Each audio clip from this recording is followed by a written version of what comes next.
A critical component to efficiency, accuracy, and the team member environment is the setup of your drive-thru cockpit. This is an area that includes your drinks, desserts, window, and bagging stations. As you study the area, there are 3 critical components to consider: minimizing steps in each role to maximizing the efficiency of the role, planning and preparing for your peak periods, and finally, specializing roles as the restaurant volume continues to grow. First, let's talk about minimizing steps to maximize the efficiency of each role. Look for ways to keep each team member within 3 steps or 3 seconds of their position.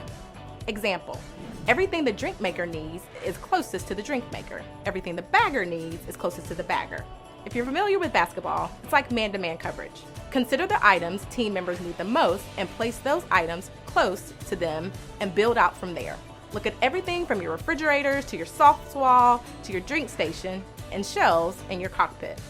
Use your sales mix if you have trouble determining what goes where. The more movement happening in your cockpit, the more time it takes to produce those orders for the guests. To determine movement happening in the drive-thru, consider tracking team member steps using the spaghetti diagram. This will help you determine how often team members are moving around and what causes that movement.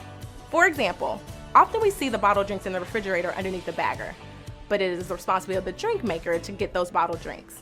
Every time the drink maker needs a drink, they must travel to the other side of the cockpit and get in the bagger's way to grab a drink and put it back on their side. This process could take less steps and become more efficient if the bottled drinks were in the refrigerator underneath the drink maker. Next, consider whether the team is adequately prepared for peak periods. You might ask yourself, is there a detailed stock list that is done every day before a rush begins? Are team members leaving their position to go to the back of house and get stock items in the middle of peak hour? Team members leaving the cockpit can cause longer wait times at the window. Once you've determined a stock list, create a system for stocking the items you will need throughout the peaks: lemonade, tea, etc.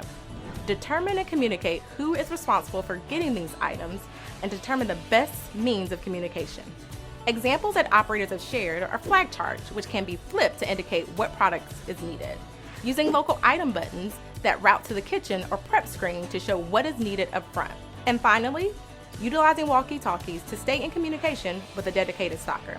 As restaurant volume continues to increase, consider the positions that may need to be broken down into more specific tasks. Let me give you an example.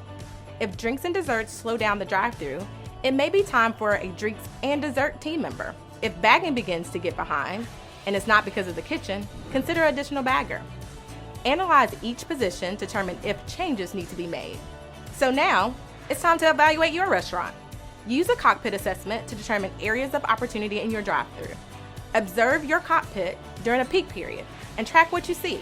It may be helpful to use your Envision camera footage to watch a peak hour.